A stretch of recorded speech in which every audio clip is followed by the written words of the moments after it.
This is a 1960s Japanese-built Hummingbird copy. So it's a big square body dreadnought, cherry burst, with the Gibson headstock.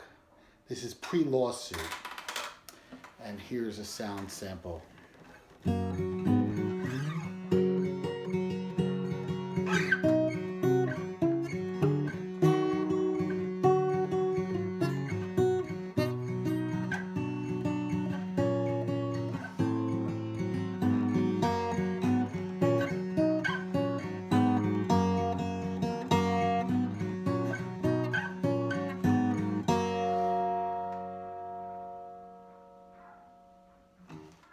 It's a really nice guitar for someone who wants to play a Hummingbird but can't afford a $7,000 acoustic.